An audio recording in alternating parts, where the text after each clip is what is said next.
Going, if y'all would like to get started, we'll start. And do we have a quorum? I believe we do. We have 6 members. And I'm going to call the meeting to order, and I'll go to public comment. Members of the public, is there going to be public comment on anything? Do I need to read this? Not any general public comment, no. All right, we'll go to the regular agenda, item number 3. Consider approving the August 4th, 2025 Zoning Board of Adjustments meeting minutes. As we looked at the minutes, anybody have any questions? I'll make a motion to approve. Need a second? Second. Go ahead. Motion and a second. All in favor say aye. Aye. Aye. August 4th, 2025 minutes are approved. B, ZBA 2520, 4232 Sherwood Way, a request for approval of a variance from section 502.B to allow a 4-foot front setback in lieu of the required 25-foot for a canopy on a property located at 4234 Sherwood Way within the general CG zoning district. Hello, Ray. Good afternoon. There we go. Good afternoon, Ray Lineberry, lead planner. And this one is 4234 Sherwood Way, but 4232 is also part of their other building. So this is off of Sherwood Way. It's a car wash. It is in the Bluffs neighborhood, Mary Coffee District 6 area, and it is zoned CG with a commercial vision plan. 1.440 acres, and they are requesting a 4-foot setback instead of the 25-foot setback for the front setback, and it is for a canopy, and it is right here. We did mail out 15 notices. I have not received any in favor or opposed. This is their site plan and a sample picture of what it's going to look like. And I went out and took some pictures. They do have a lot of right-of-way because here's the curb. So you notice it is about a 40, I think it was 40 foot, 41 foot from curb to the property line. And then they are looking for 4 more feet, so it would be a total of 45 feet. Is he gonna go basically where those wires are? The Highline wires, that far out? Correct, yeah, it's about. So some of our analysis, we looked at, again, it is a 41 foot right-of-way. That is a rather large right-of-way. TxDOT did not have a problem with this request as long as they didn't encroach into their right-of-way, which it won't. And then granting the variance would be generally consistent with the purposes and intent of the zoning ordinance. So with that, staff is recommending approval. With that, is there any questions? Any questions from the board? All right, thank you, Ray. Do what? Do all the commercial car washes come in with this? Because, I mean, they've all got canopy roofs. And I don't know that I've ever, in the years I've been here, I don't think we've ever done a commercial car wash zoner. No, obviously this is an older established car wash that has been here for a few decades. And they have been doing some renovations on their property and even with their oil change and stuff. And so they've got a new car wash system.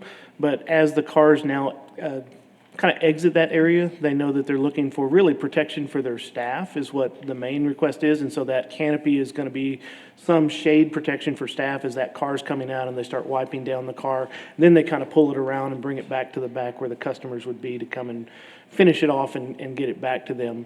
As Ray was talking about, our concerns were, are we being different here than other places? Again, we have an excessive amount of right-of-way, and it's really because you see those AEP overhead lines. It's a major line system there, but that's actually in the right-of-way. There are easements in the right-of-way. The structure's going to be 4 feet back from that. And so even how they have it designed, the poles are not even that far out. It's got some room. You can see there on the right where the pickup is coming out, how they have it designed, they've taken a lot of consideration of how to make this work for that property. And so we think it fits in with the nature of a commercial property, because a lot of times those are different than residential. And again, there's lots of circulation space there, there's lots of right-of-way, so that's why staff is in support. How far back from the curb is the edge of that canopy gonna be, do you know? From the curb, about 45. Yeah, that's plenty. Yeah. It's not gonna block anybody's vision. Well, it's open, so, Yeah. yeah, no.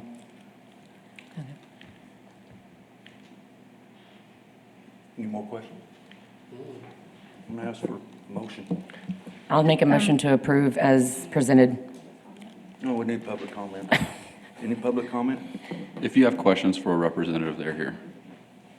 I'm sorry. If you have questions for the For applicant. the applicant, then they can answer them. But Oh, okay. Any questions? I don't have any questions. Okay, I'm gonna ask for a motion. So close public comment. Close public comment. Yeah. And I'll make a motion to approve as presented. Second. Have a motion. It's Friday. He's ready to get it on.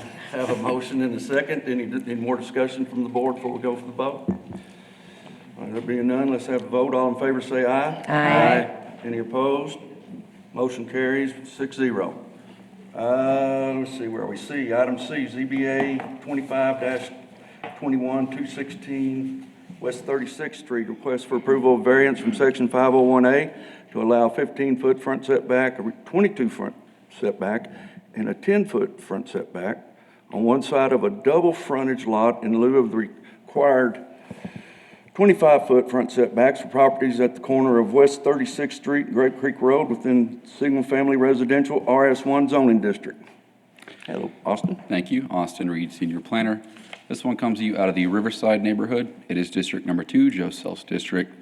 The zoning here is entirely RS1. The vision plan has it as neighborhood, and it's a little over half an acre.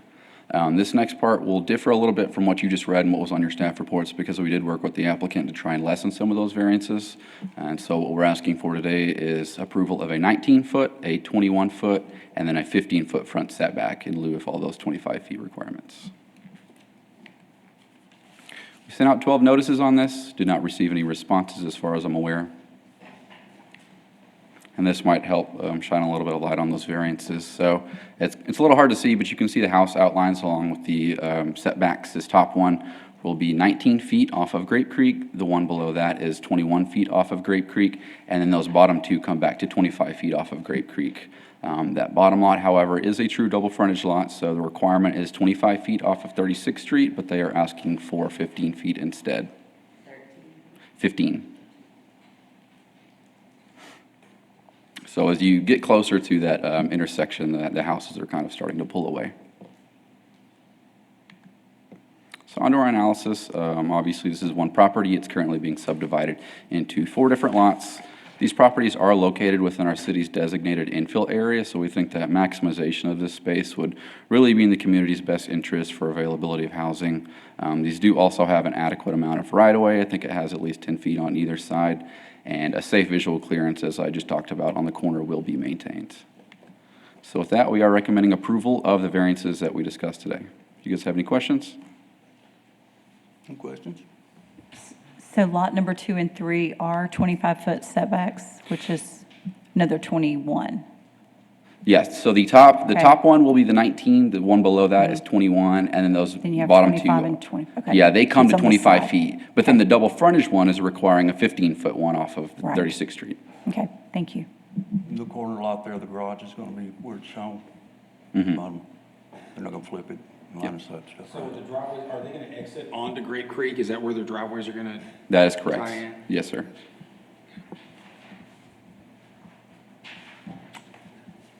More questions? That what you have marked as lot 2 is empty? As lot, yeah, that's not within today's That's not with- consideration, yeah.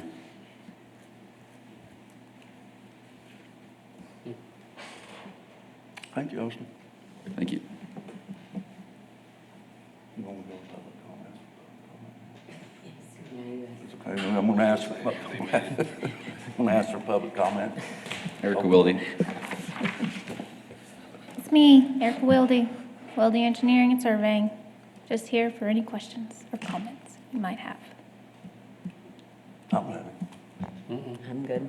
Just ask that you approve as presented. Thank you. We might.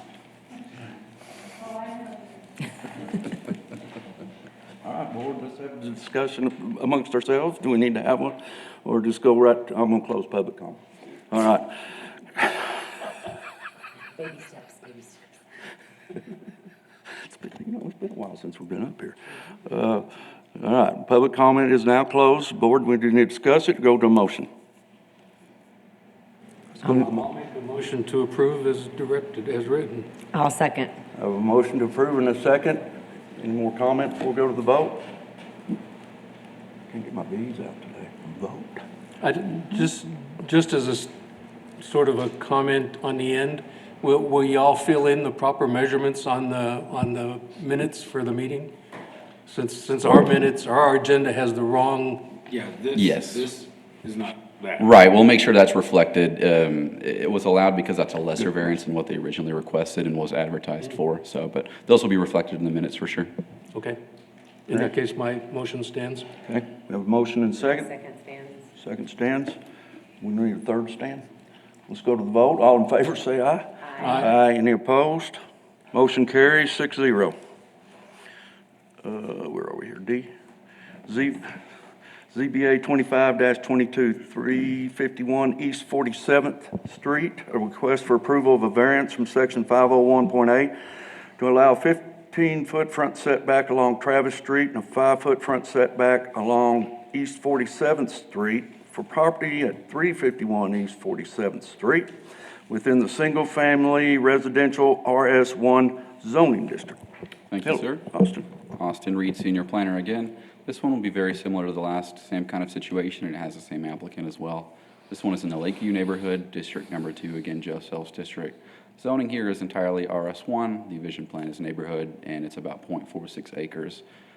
Again, we have a request for approval of 19-foot setbacks along Travis Street and a 6-foot front setback along East 47th Street in lieu of those 25-foot setbacks. Mailed out 19 notices, did not receive any in favor, received one who was opposed from across the street. They did not list any sort of reasoning. So here's a look at that concept plan to give you a better idea of what's going on. As you can see, all 4 houses are very similar. It's again being subdivided into 4 lots, and they are each sitting at about 19 feet, a little more than 19 feet off of Travis Street. That top lot, however, is again a true double frontage lot because it doesn't have an alleyway behind it. So the requirement is 25 feet off of 47th Street. They are asking for that 6 feet.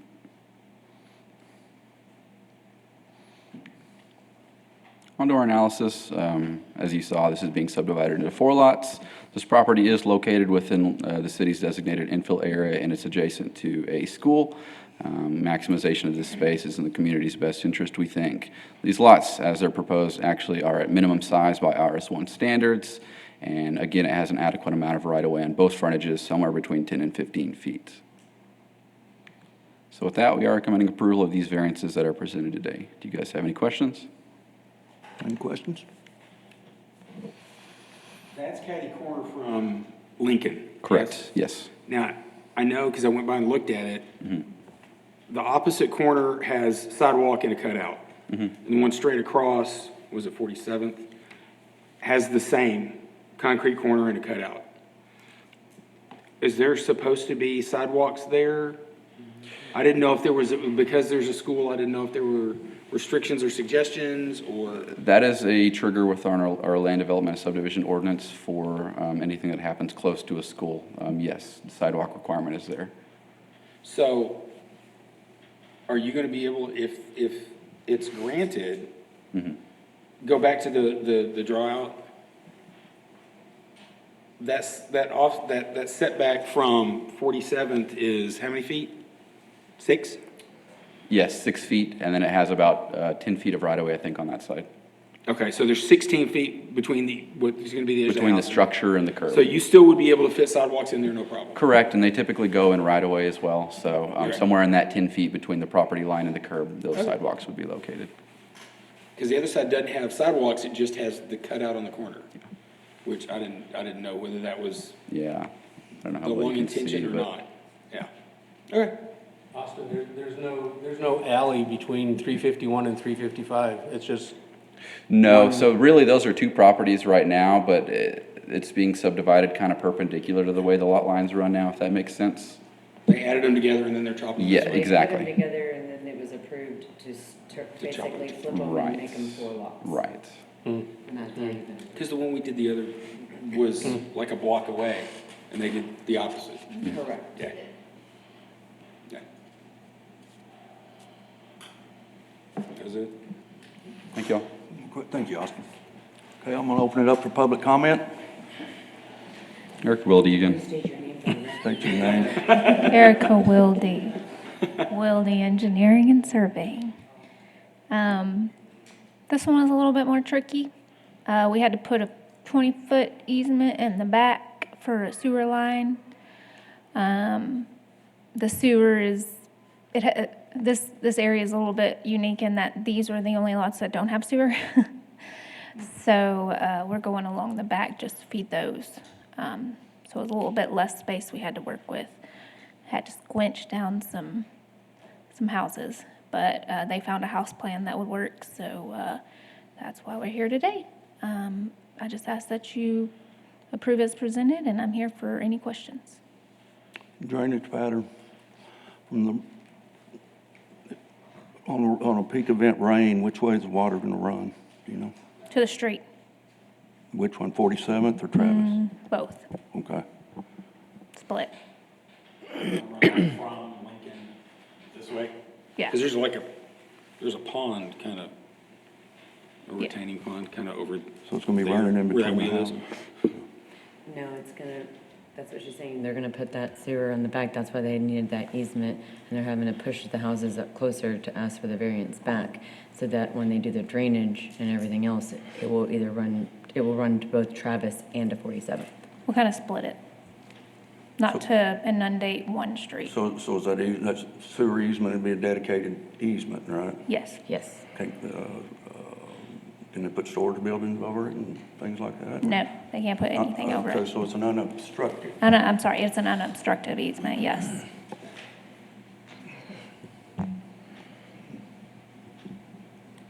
And it's a drainage way also. It'll be a drainage way also. It'll drain the stormwater also. Yes. Part of it. How are you gonna word it on the plat? What do you mean? The easement, I mean, what will your wording say? The sewer easement, utility easement? It says drainage and utility Does easement. it say drainage on it? Yes. Okay, unobstructed. Good. And that plat's already been adopted by Planning Commission, so, With the word drainage on it. so, And it had to say drainage. yeah, it's, Yeah. these properties don't trigger our stormwater detention requirements or stormwater because it's smaller than 1 acre. But We they do still- still take into account to that we on still their have to do site to that. slope it correctly. And so Did this area flood July 4th? that I do not know. Do you know? I'm sure Travis and 47th had water in it Yeah, it had water in it. We still have to look at that. because they're still significantly lower than some of that land. The land is Yeah. a little higher than that, but Even if the city doesn't require it, we still have to look at yeah. that. 15 inches above the curb?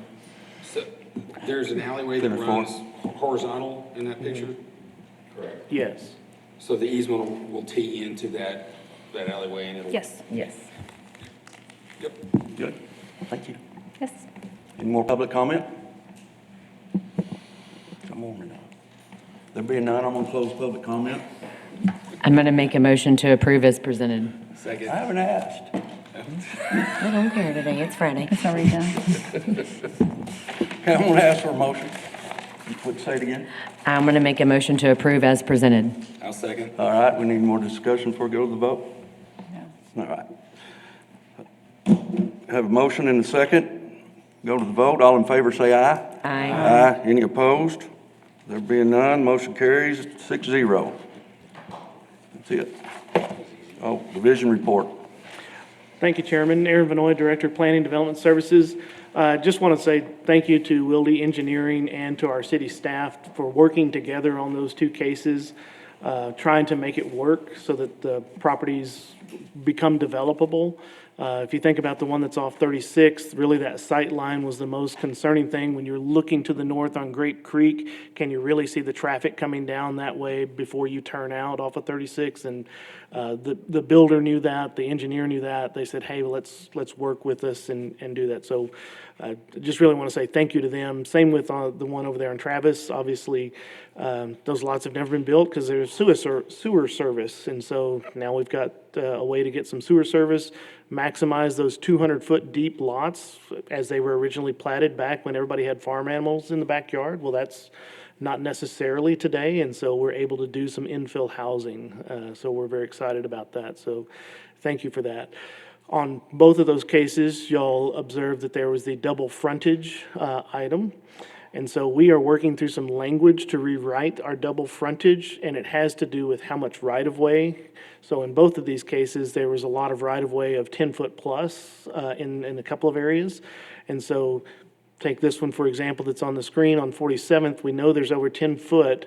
And so if you add the 5-foot setback, or in this case, a 6-foot setback, you're still meeting a good distance and line of sight if you were to stop there at 47th to look left or right. And so we're going to look at that 10-foot as, okay, well then we would allow up to a 5-foot side yard.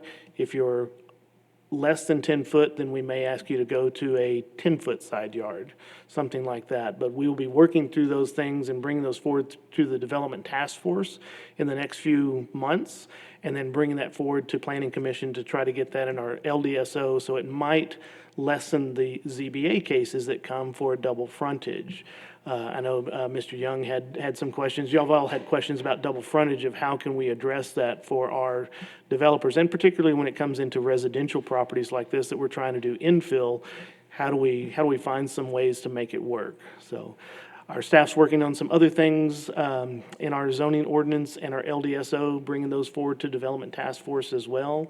They're going to be giving some presentations to Planning Commission about adding some residential style districts. And so you even heard in the evaluation on this one, these are the minimum lot sizes.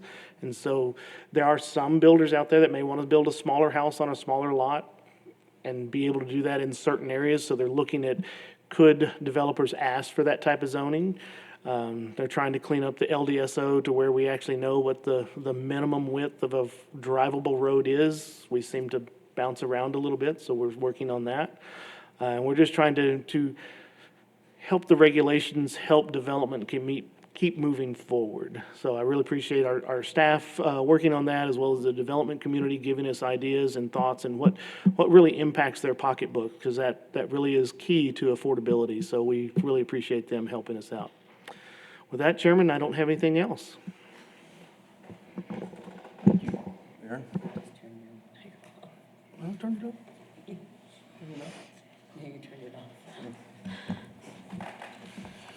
up. Sounds like some common sense stuff being worked around. If you can get to the sense part of it. We hope so, yes. Yeah.